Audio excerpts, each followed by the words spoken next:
Expressing how we feel is not always the easiest of things, especially when it comes to sensitive subjects. Many of us have been taught that our emotions don't matter enough to be paid attention to. Moreover, many of us haven't even been taught how to effectively express emotions, which as a result can sometimes create more havoc than good.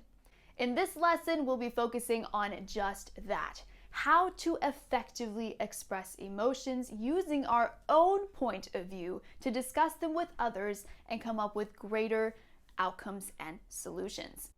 So the first step to good communication is to take ownership over our emotional experience. That is why most therapists suggest using I statements when you want to discuss feelings. And I too am going to suggest that you do the same. And here's why. So first off, it's direct, it's honest, it promotes accountability, and no one can really argue with it because it's just the way that you feel. So moving forward in this video, we're going to be taking a look at the two different formula statements that we can use to communicate emotions. Now, one of them is going to be effective and the other one, well, not so much. We'll also be taking a look at a few examples based off of these statements and see why one of them is more effective than the other. So let's dive in. So the first statement is, you make me feel so blank when you do this. And then the second statement is, I feel blank because my need to be or for isn't being met. Now proceed to explain the situation with detail. Now, you can probably guess based off of the screen right now that the second statement is a lot more powerful and a lot more empowering and a lot more of a stronger statement than the first one. And that may be because there's an I in there, right? So we're taking ownership over our experience. But to really kind of elaborate a little bit more on this, let's look at an example first. So here's the first statement in an example. You make me feel so worthless when you ignore me in front of your friends like that. And here's the second statement. I feel hurt because my need to be respected and seen wasn't being met. Last night, when you were around your friends, I suggested a movie that we as a group could watch, and you turned the other way and sought for their opinions without hearing and validating mine. So those are two drastically different statements, aren't they? So let's see what really differentiates them and how can we construct our own statements with a lot more of an empowering kind of vibe. So the first differentiator is that the second statement communicates emotions that are vulnerable and judgment-free. When communicating our emotions to others, we often select words that judge another person's actions and intentions versus stating how we actually feel. Now, an example of this is saying something like, I feel attacked, I feel accused, unwanted, unheard, ridiculed, or manipulated.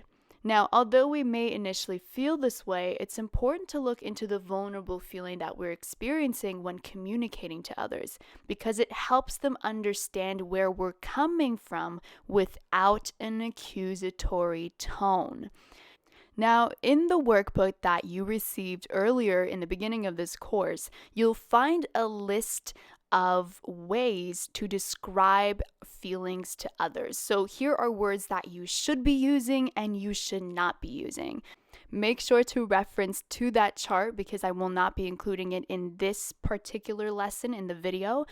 So when you're completing the assignment, do reference there because you may be surprised and quite amazed at how frequently we actually use words that aren't really effective when it comes to communicating, where our speech becomes more of a defensive one rather than a solutions-prone one.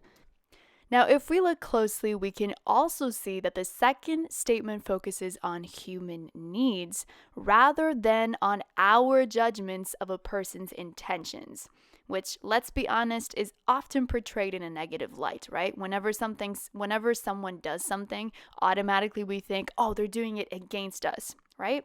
Now, however, if there's one thing like I want you to remember from this entire lesson, it's going to be this statement. all relationship issues stem from unmet needs. I'm going to say this again. All relationship issues stem from unmet needs. Now, these needs can be emotional or physical in nature. And if you're interested in learning a little bit more about these human needs, I would once again reference to your workbook, and you'll find an entire chart just on human needs. There we cover physical needs, connection needs, meaning needs, autonomy, peace, honesty, where there's just a list and an array of things that we're all seeking for in every single moment of our lives. And when these needs are recognized within ourselves and we learn to recognize them in others, we let go of the labels that our ego creates, and we learn to see our problematic points as, once again, just unmet human needs, right? So goodbye ego, hello higher self. Now, this change in thinking honestly can be such an empowering one because it enables us to act with more compassion, more understanding, and guess what? We also become a lot more strategic with our outcomes, right? No longer are we trying to point fingers, but we're trying to find a solution to the problem. And the last thing that makes statement 2 so great is that it's specific. Nothing annoys people more than ambiguity, right? When others just toss really vague statements, we get really frustrated because it seems like we're trying to tackle hell knows what problem, and also we just kind of don't understand where another person's coming from. Now, in the second statement, like just referencing back into the example, I say, last night when we were around your friends, I suggested a movie that we as a group could watch, and you turned the other way and sought for their opinions without hearing and validating mine. Notice just how specific that is. So I put a specific time, a specific place, exactly what happened in this situation. And by doing so, it really gives a greater idea to the other person based off of where you're coming from and what this is really about. Now, if you instead say you ignore me in front of your friends like that, well, you're not probably going to get much of an understanding of it, right? Vague statements don't translate well. So what's really great about this formula as well is that it's not only great for communicating with other people, but also with communicating to ourselves. Let's be honest, we spend a lot of time talking to ourselves, maybe not out loud, but in our minds. We're constantly making decisions, we're making judgments, and so forth. And sometimes we kind of need to restructure the way that we formulate these opinions and thoughts into a more constructive way, right? Just like communication. So because we all have an internal critic, we tend to have an array of unconscious statements in our mind that tend to blame ourselves as soon as things go wrong. So we either blame others or we blame ourselves. And one of the statements that we tend to use a lot is, for instance, I'm a horrible person, or girlfriend, boyfriend, daughter, son, because I feel blank.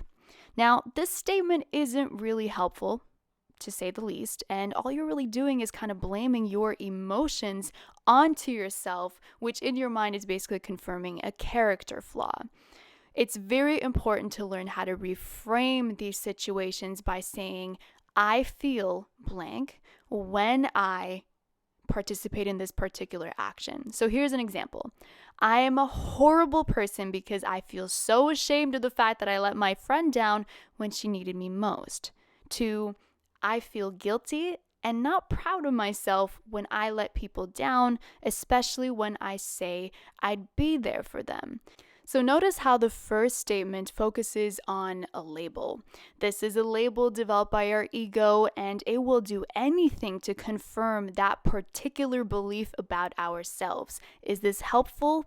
Not at all, because actually we're just moaning in our shame. We feel horrible about ourselves, and really there is no solution out of it. That's kind of how we get stuck in a rat race. Versus the second one focuses more on just seeing reality objectively. And that means here's the emotion that I'm experiencing, here's what happened, here's the action that led to that emotion, and can I just see this as it is, right? So we're not putting any shame on it. We're not putting any fuel into it. We're just seeing it as it is. Do I like this outcome? not really, because when I say I want to be there for someone, I actually want to be there for someone. And so then we can dive into our own needs, what led us to act in the way that we did, and it just becomes an entire session of solution making versus a ego fest where we just want to condemn ourselves the most that we can, right? So this is a very strong habit to build, to reframe these statements, and this is something that you'll be actually doing within the assignment that you'll have after this video, where basically you're just going to write a reactive statement and a new and proactive statement, right? And so this is the whole purpose, is to learn how to restructure the way that we communicate, not only to others, but to ourselves. Thanks so much for watching. I hope you found this video insightful, and I cannot wait to see you in the next video. Cheers.